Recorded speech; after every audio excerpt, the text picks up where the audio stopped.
Menganalisis kebahasaan teks laporan hasil observasi. Sebelumnya ada yang tahu teks laporan hasil observasi itu apa? Tahu, Bu. Ya, betul, laporan yang memuat fakta. Terima kasih, Eci. Jadi laporan hasil observasi atau log bukan sembarang log, tapi laporan hasil observasi. Nah, ini definisinya. Laporan hasil observasi adalah tulisan yang berisi hasil pengamatan terhadap suatu objek, fenomena, atau peristiwa tertentu. Teks ini dibuat berdasarkan fakta yang objektif, relevan, dan sistematis sehingga informasi yang dihasilkan mudah dipahami. Jadi, kata kuncinya apa, Adel?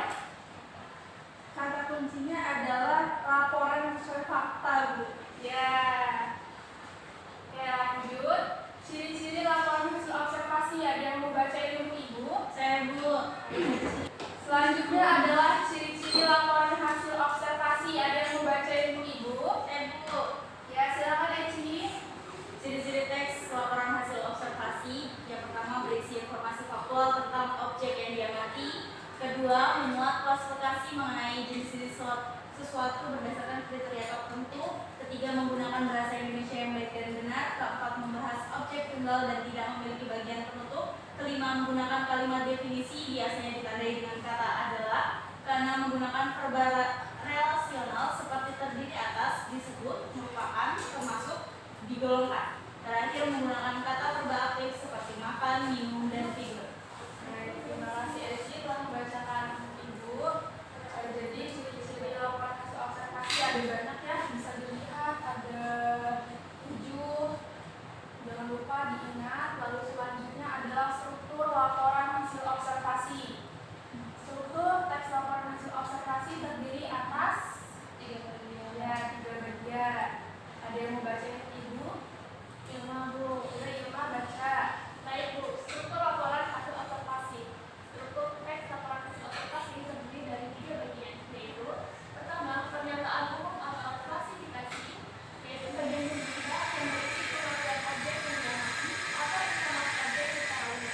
Kedua, deskripsi bagian, merupakan bagian tengah yang menunjukkan objek yang dibahas, termasuk sebagiannya pada bagian ini gambaran mengenai objek yang dibahas. Kelima, bagian kesimpulan atau deskripsi manfaat, yaitu bagian penutup yang berisi inti keseluruhan dari pembahasan objek atau manfaat dari objek yang dilaporkan. Ya, terima kasih Ilma, baik sekali. Untuk struktur teks laporan harus diingat ya anak-anak, ada 3. Yang pertama ada pernyataan umum atau klasifikasi, harus diingat. Yang pertama pernyataan umum. Lalu yang kedua ada deskripsi bagian, diingat juga. Lalu yang ketiga simpulan. Yang terakhir biasanya berisi deskripsi manfaat. Nah, sekarang adalah kaidah kebahasaan. Teks laporan hasil observasi ini memiliki kaidah kebahasaannya tersendiri. Ini mau Ibu bacain atau kalian ada yang bacain untuk Ibu? Saya bacakan, Bu. Ya, baik Eci, silakan. Kaidah kebahasaan menggunakan kata benda atau peristiwa umum sebagai objek utama, menggunakan kata mengelompokkan seperti dipilih, dikelompokkan, terbagi, terdiri atas, menggunakan istilah pada bidang ilmu tertentu,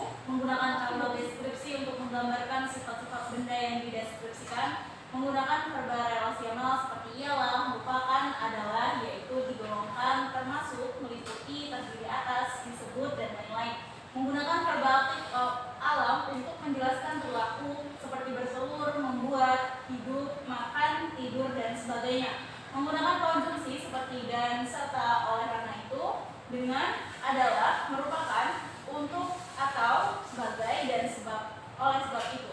Menggunakan kalimat definisi untuk memberikan penjelasan umum tentang benda, hal, aktivitas, dan lain-lain. Menggunakan sinonim dan antonim. Baik sekali, terima kasih Eci. Kaidah kebiasaan ini hampir mirip dengan ciri-ciri teks laporan hasil observasi ya anak-anak. Tapi kaidah kebiasaannya lebih banyak daripada ciri-ciri dari teks laporan hasil observasi. Nah, ini udah ucapan terima kasih, tapi sebelum itu kita ada tugas. Coba dengar kata-kata ibu ya, kalian cari atau membuat teks laporan hasil observasi, lalu klasifikasikan sebetulnya seperti apa dan kaidah kebahasaannya seperti apa. Ibu bagi ke dalam dua kelompok, yaitu Hadisi bersama Adel dan yang kedua Eci bersama Ilma. Baik, Ibu beri waktu 3 menit untuk membuat dan nanti boleh disampaikan. Jika ada kesulitan, tanya saja kepada Ibu.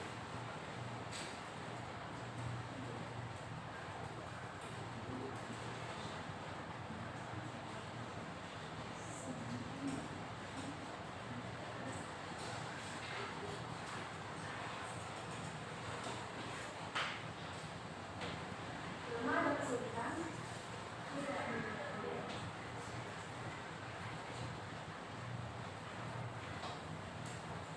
Adel ada kesulitan? Tidak, Bu. Yang benar dulu.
seperti mencari makan, berkelompok, bertengger, mengepakkan sayap, dan berpasangan.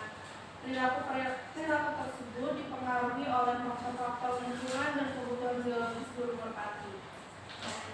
Terima kasih kelompok Hadisi dan Adel. Mari kita beri aplaus.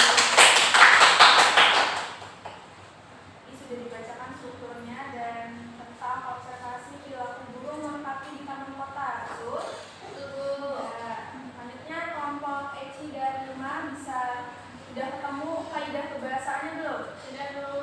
Ya, bisa dibacakan. Baik. Untuk kaidah pembahasan dalam laporan hasil observasi yang tadi sudah dibacakan oleh saudara Rizky, bahasa yang digunakan adalah bahasa baku dan konstruksi. Selanjutnya yaitu kalimat yang digunakan juga jelas, singkat, dan padat. Dan penggunaan kata kerjanya juga aktif. Selanjutnya pengguna kata penghubungnya juga tepat dan pengguna tanda bacanya juga benar. Seperti itu. Ya, baik sekali. Terima kasih, Ilma. Selanjutnya Eci ya. Mari kita beri tepuk tangan. Anak-anak sudah baik sekali dalam membuat teks laporan hasil observasi dengan membacakannya beserta kaidah-kaidah kebahasaannya seperti apa. Ibu apresiasi kalian. Sebelum itu kita ingin mengulas kembali yang telah kita dapat. Tadi kita udah menganalisis, udah tahu definisi, dan tahu ciri-ciri dan strukturnya serta kaidah kebahasaannya. Juga saya masih ingat struktur dari laporan hasil observasi. Excel tuh ya apa hadis ini? Pernyataan umum, pembahasan, kesimpulan. Ya benar.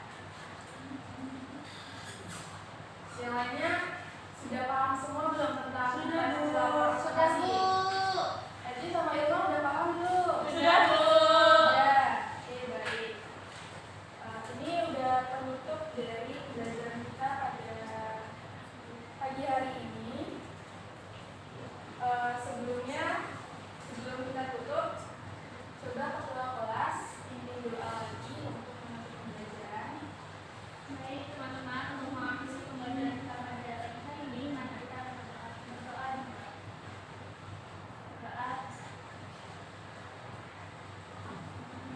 Sudah selesai. Ibu akhiri. Wassalamualaikum warahmatullahi wabarakatuh. Waalaikumsalam warahmatullahi wabarakatuh. Terima kasih, Bu. Keterampilan mengajar bertanya atas nama Intan Budiarti. Poin pertama yaitu komponen keterampilan dasar mengajar bertanya tingkat dasar. Di dalamnya terdapat penggunaan pertanyaan secara jelas dan singkat dilakukan dengan baik. Pemberian acuan dilakukan dengan baik. Pemindahan giliran dilakukan dengan baik. Pemberian waktu berpikir juga dilakukan dengan baik. Selanjutnya pemberian tuntunan cukup baik. Pemusatan perhatian cukup baik dan penyebaran pertanyaan cukup baik. Poin kedua, komponen keterampilan dasar mengajar bertanya tingkat lanjut. Di dalamnya terdapat pengubahan tuntunan tingkat kognisi dalam menjawab pertanyaan dilakukan dengan baik. Pengaturan urutan pertanyaan dilakukan dengan baik. Pengaturan pertanyaan pelacak tidak dilakukan. Peningkatan terjadinya interaksi dilakukan dengan baik. Poin ketiga yaitu komponen negatif yang perlu dihindari. Yang pertama, mengulangi pertanyaan sendiri atau mengulangi jawaban pembelajar. Beberapa dilakukan oleh Intan Budiarti. Selanjutnya menjawab pertanyaan sendiri juga dilakukan oleh Intan Budiarti. Menunjuk dulu sebelum bertanya. Beberapa dilakukan oleh Intan Budiarti. Selanjutnya mengajukan pertanyaan yang mengundang jawaban serempak tidak dilakukan. Mengajukan pertanyaan ganda tidak dilakukan. Sekian, terima kasih.